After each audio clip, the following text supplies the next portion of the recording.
throwing a tube down my nose every night was really the catalyst that made me realize this disease is serious and I'm sick.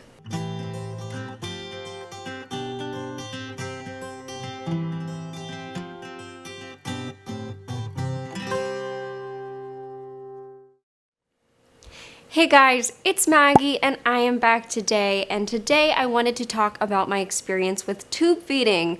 I don't have anything written out or any notes or whatever. I was just going to share my memories of what it was like doing tube feeding every night and how hard it was. Other than starting oral medications, tube feeding was really the first treatment that I had that coincided with having Crohn's disease. So one of my biggest issues, being diagnosed so young with Crohn's disease, I was 11 when I was diagnosed, but had symptoms since the age of 8. My growth just plateaued, it completely stopped. When I was fairly little, 6, 7 years old, I was an average size, you know? There were kids that were taller than me, but there were kids that were shorter than me. And then I just became the smallest. I just stopped growing, and it was kind of a process getting diagnosed with Crohn's. Took a few years, but eventually I was. And one of the biggest problems for me was eating. I really struggled with it. There were so many things that affected this. I was, obviously having a lot of abdominal pain from all the Crohn's inside of me. I had a lot of bleeding from my bottom that obviously showed the Crohn's was pretty active, and I had pretty severe nausea. I was so averted away from food. I knew that it would hurt, so I didn't want to eat. And that really became a sticking point with my doctor, which I understand why.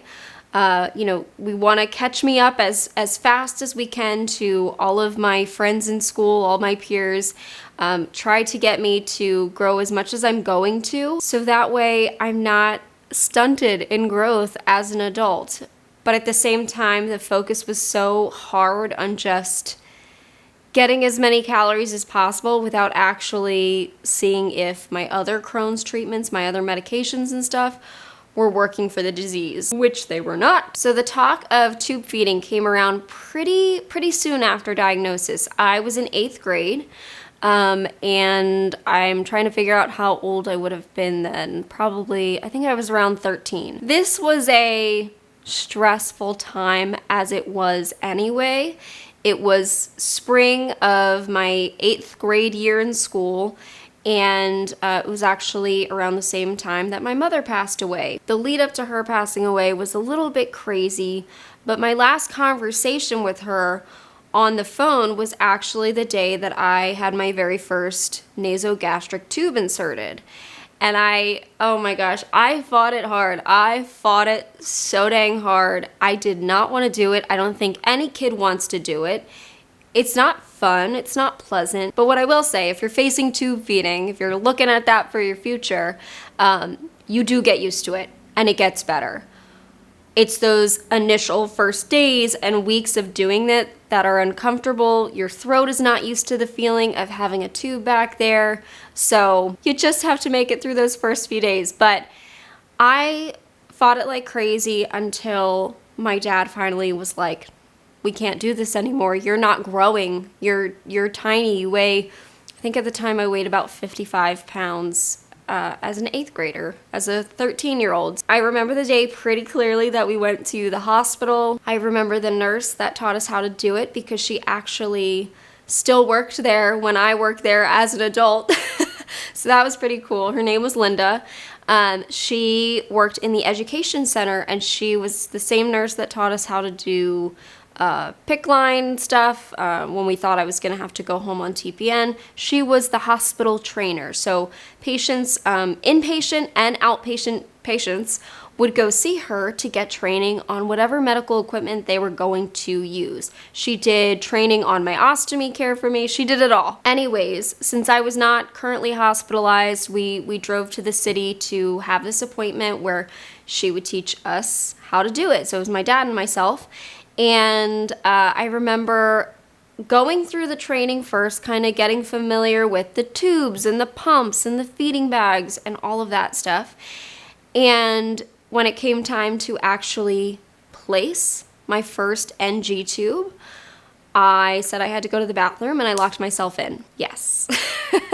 Locked myself in the bathroom, and I don't remember how long I was in there, but it was a long time. I was trying to stall because I really just didn't want to go through this. But eventually, somehow, somebody got me out of the bathroom. Somebody convinced me that it would be okay and we would move forward. And it was okay. It did take a few tries to get the tube in, but we did get it in. And it was my dad that placed it. That was a requirement, was that the parent or the child, the patient, one or the other had to place it. It couldn't be the nurse, because we had to go home and we had to do this. Something kind of interesting though that I realized was a little bit different in how it was presented to me versus how it was presented to patients, 10 years later that I wound up working with. For me, it was made out to be something that I would place every evening and then would be removed in the morning. So I would never go to school with a feeding tube. But when I became a nurse at that same hospital, most of the kids kept their tubes in and had them replaced every couple of weeks, because the tubes kind of get clogged after a lot of use. So I found that interesting, and I know children and even adults that do it this way, where they just keep the tube in. For me, I'm glad that I didn't have to go to school with a tube. Some kids are awesome and resilient. I needed to be eased into this illness, and not having to go to school and have people question me about it. I mean, I didn't really tell people at that point that I had Crohn's disease until I realized that there were other people in my school that had it. So I find that kind of interesting. I don't know what changed, or I don't really know. It was something that we just placed it every evening and we took it out every morning. And for myself, that worked really well. I didn't mind it, and it also increased the frequency that I had to place an NG tube, that it got to the point where I could place it myself. My dad was not placing it, and I only did it for a year, so I was still fairly young placing my own feeding tube, which was a skill that I found very useful later in life, because I had a couple of times when I had to go to the ER for blockages, or back when I was hooked up the old-fashioned way, I had some strictures. And so when I would go to the ER, they wanted to place a Salem sump, which is a lot larger of an NG tube. And sometimes this is something that I would talk to the nurses on my floor when I worked there. But I've had the experience of nurses just shoving NG tubes down, just forcing its way down. If you're a nurse, don't do that. If you're a patient, don't do that on yourself. I remember one nurse just jammed the tube down my throat, and it wound up causing a raw spot on the back of my throat that the tube was rubbing against the entire time that it was inserted. So I was like in pain swallowing. I was using the chloroseptic spray to try and numb my throat, and it didn't go away until they pulled the tube, because the tube was just constantly rubbing on this part of my throat.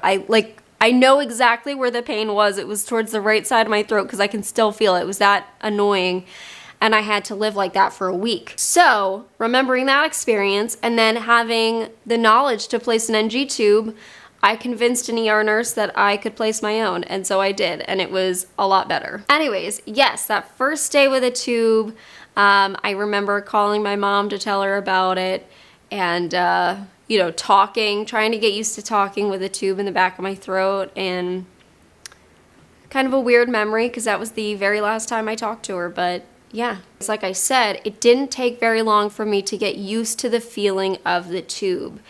And as time went on, we had the training in the hospital with a nurse on how to place the tube, how to care for the tube, how to connect feeds and all that. But my dad and I came up with our own methods that just worked out a little bit better. As you do with medical stuff, you go home and you realize things don't necessarily work the way you want them to in the home environment, and you adapt how you work with them. So that's what we did. We learned a few different things, and I'll offer them as tips to you. Maybe they'll help, maybe they won't, but I know that these tips I wound up taking with me when I became a nurse on the same pediatric floor that I was often hospitalized in, and the other nurses on the floor would call me in when they had a patient who just really did not want a feeding tube. And I would kind of go through the tips and the tricks with the parents and the kids. I would explain to them exactly what it's gonna feel like, how to get that feeling, that weird feeling in the back of your throat to go away faster, and how not to throw up. So I think I had some decent tips, and I had some really lovely families, thank me afterwards for normalizing the experience. Just like with any medical procedure you're going to go through, lay out all of your supplies and get them ready ahead of time. One of the things that we were taught in the hospital, it's something that was still practiced on the floor once I became a nurse there, that I didn't wind up doing at home. I didn't do this. They had taught me to place a piece of Duoderm on my cheek, and this was to help protect when you take off Tegaderm or tape or whatever you're using to adhere it to your cheek. It was supposed to protect it.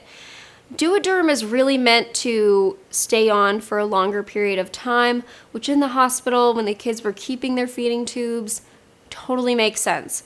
For me, I was removing the tube every morning, and I obviously didn't want to leave a big piece of Duoderm on my face.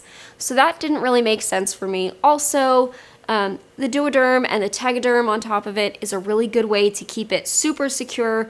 Awesome for little babies who don't understand that they have a feeding tube in, or for kids that move around in their sleep. For me, I was a teenager at this point, and I wasn't going wild in my sleep ripping things out. So what we wound up doing was taking 2 small pieces of micropore tape and just taping them directly to my skin, and that worked perfectly. I do one right beside my nose and then one up by my ear. Then what we would do is actually take a 3rd piece of tape. We preferred like a paper tape rather than the micropore tape that tears pretty easily, and we would wrap the very top of our feeding bag. So you have your feeding tube that comes out. I used to wrap it around the back of my ear, and then you connect to your feeding bag. I would wrap a piece of tape around the top of the tube for the feed bag that attached to my feeding tube, and then I would place a safety pin through that and pin it to my shoulder. It acted as a little bit of a tension release, so if the tube, for whatever reason, the feeding bag, fell across the room, it would pull on my shirt rather than pulling on the actual feeding tube and disconnecting the tube from the feeding bag tubing. Most of the formulas, if you've ever had them, if you've ever done tube feeding, are pretty gnarly. They are, they are thick. They're very nutrient dense, but they are thick and gloppy, and they stain things really easily. I have ruined a mattress and I have ruined carpeting because of either me throwing up the formula or my tubing becoming disconnected in my sleep. Don't wear your finest designer clothes while tube feeding. That's what I'm telling you. But yeah, so that's how we kind of tape the whole thing together. When actually placing the feeding tube, the first few beginning weeks of doing the tube feeding, I would use chloroseptic spray. My dad would actually keep it in the fridge to help cool it down. That kind of helped with the numbing effect. But after a while, I didn't need that anymore. I was used to the feeling. It didn't make me gag the way that it used to. It was all about carefully placing the tube. You do not just shove a feeding tube down someone's throat. In nursing school, I'll say that it was, it's with anything. You find the techniques that work best. And when you're not doing it every single day, it's really hard to know those. Or if you're not doing it on yourself, it's again really hard to know what to do. What we found really helpful prior to placing the tube was rinsing the tube, actually taking an oral syringe, connecting it into the feeding tube, and running hot water through it. It made the tube a little bit more pliable, a little bit more flexible, and softer when you actually placed it in the nose. The other thing that we would do is there is a wire.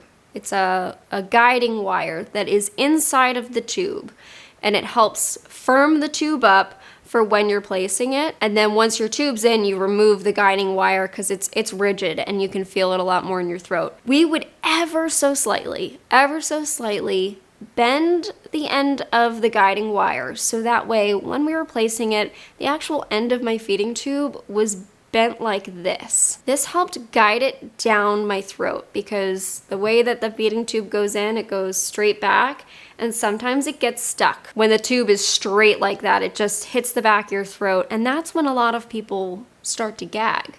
So if we bent the end of the tube just slightly, it helped guide it downwards. Also, I found moving my head around, if I felt like it was getting stuck, moving my head around just a little bit, side to side, up and down, could sometimes help it get over the ridge. I don't know how to describe it, but it feels like there's a ridge back there sometimes that the tube will hit. So moving around, it just helps it slide past that. And also, if you feel like you hit that ridge or that cliff, pull the tube back a little bit. You can try rotating it like this. I never liked the rotating because you can feel it in your nose a bit and it's a little bit uncomfortable, but just slightly moving it and then going forward again. That seems to help too. It's weird, I haven't done tube feeding in so long, and the last time I actually had a feeding tube in my nose was a video that Zach and I did where I had him place my feeding tube. That was the last time. That was, I don't know, that's when I first became a nurse. Anyways, once you get the tube in, remove that guide wire. Do it slowly because you don't want to like kink up the bottom of the tube. Sometimes it can get a little funky in your stomach. Pull out that tube and then tape it into place. There are different methods to checking placement for NG tubes, and it all depends on your medical history and what your hospital or provider really prefers.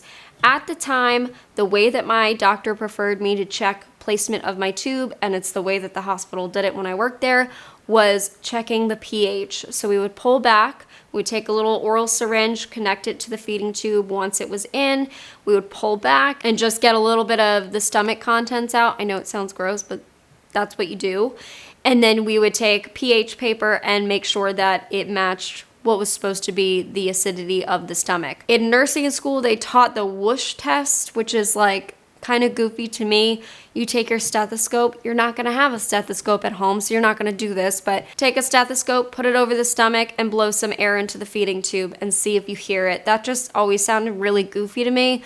And then the other way is through an x-ray. We generally did not do x-rays in the hospital unless the kiddo had dysphagia or some sort of, like I had a patient that had a hole in their esophagus. So we had to make sure that we were not going through that hole and we were going actually into the stomach. There's different reasons for different people in different facilities. The way that I had always done it was checking the pH. Back when I started tube feeding, they started me off with an infinity pump. I think there's infinity and then there is like a kangaroo pump. But I use the infinity pump, and that gives you a really good idea of how fast the formula is going in. A lot of people have sensitivities to how fast formula goes into your belly, and it also tells you how much fluid you're getting. The problem at the time, I think it was 2007 when I was doing this, they beep. I don't know what was going on with the pumps we were receiving. They were awful, and we would return them to try and get a different pump, and they would do quality checks on them. They just beeped all the time. I don't know if it was my formula was too thick, but we would think that I had a kink in the tube or it was clogged. We'd go to flush my tube, and it would be fine. It would be totally fine. That was a huge pain, and almost every night we were woken up multiple times because of the obnoxious beeping these pumps do. So we eventually got really sick of that, and we started messing around with the actual tubing. The way that the tubing used to be, the way that it was manufactured before and how it is now, it's different. It's different. Now with the infinity pumps, the feeding tube bags, it's like a cartridge with the tube looped around, just fits into the pump. But the way it used to be, I remember it being more similar to like IV tubing, where you had to thread it through the pump. And so if you didn't have the feeding tubing actually clamped, it would run. And so it made it really easy for us to try gravity feeding without having specific gravity bags. Now, the bags are designed a little bit differently where they don't just, it's not just an open tubing. The machine squeezes the tubing, which opens it. And so you can't just use them as gravity bags. They just don't work. So you have to actually get specific gravity bags, which they do make, but thankfully back when we were doing it, we could just use the same materials. We could just use, you know, the same tubing, which now I'm thinking might have been the issue because there's like a rubbery part. There's a rubbery part to the tubing that goes into the pump, and the pump squeezes that tubing, and that's, you know, that's how it pushes the formula into you. Because it was loose like that, you know, it could be so sensitive. If it felt any bumps or anything on that tubing, that's probably why it was beeping, and that's probably why they changed the design to the way it is now, where it's a little bit more structured, and I feel like, you know, it can't be bent or moved around in any way that would cause the pump to beep. This was a long tangent, but anyway, wound up going to gravity feeds. It worked a lot better. Yes, sometimes I didn't get the feeds because my tube wound up being clogged and I wasn't alerted throughout the night, and I was kind of stuck with an IV pole because I had to have the bag above my head or, you know, higher up in order to have the feed go into me. And we kind of learned over time. My dad actually, he made this pole. He made this, like, it's basically just a wooden board that we put against the wall, and it had holes all down the length of it, and it had a hook. And I could move that hook up and down depending on how fast I wanted the feed. So if I needed the feed in a shorter amount of time, I'd put the hook up higher. And if I needed it slower, I'd put the hook lower. And it worked really great. So it's things like that where you figure out your own methods. Because I remember we had to rent the IV pole. And the IV pole was some ridiculous price. Like, we definitely could have just bought one at a Goodwill or something. We should have done that. So yeah, I did the tube feeding for about a year. It did help me grow a little bit. I wound up getting to, I think, around 65 pounds. And then that's when my stricture really ramped up. It was my freshman year of high school, and that's when I was hospitalized and I had to get rectal dilations and all of that good stuff. So once we figured out that there was a rectal stricture and they opened it, and I was able to go to the bathroom again, I started eating. And it got to the point where I did not have to go back on tube feeding. So I was thrilled about that. Even though I had gotten used to it, I liked the freedom at night. I liked not having a tube in. I mean, I think that's how everybody feels. The less you have on you, the better you feel. I was very fortunate that for the most part, I tolerated the feeds. I simply had a nasogastric tube. I never wound up needing anything like a J tube. I never had a G tube placed or, you know, anything surgical, basically. I never had any of that. I just stuck with the NG tube, placing it every night, taking it out every morning until I didn't need it anymore. As much as I didn't like the experience, I appreciated it for when I did become a pediatric nurse, and I had a lot of scared children that didn't want to do this, and I was able to not just hold their hand, but hold their parents' hand because just like my dad, they did not want to see their kid going through this. So I gave them the tricks of the trade, and I'm hoping that they're all doing well today. I hope that they have grown as much as they needed to, and they're just feeling good. Hopefully this video was helpful or educational, I don't know. Just my experience with tube feeding, and yeah, let me know if you guys do tube feeding, whether it's a surgically placed stoma with a G tube or a J tube or a GJ or all the different combinations of all the letters. There are so many different feeding tubes out there. I just had the plain and simple NG tube. Never went any further than that, but let me know your experience with it, and if you have any tips and tricks for people who might be facing it. And if you're gonna start tube feeding, you got this. It does get better, and yeah. All right, guys, thank you so much for watching, and I will see you very soon. Bye, guys.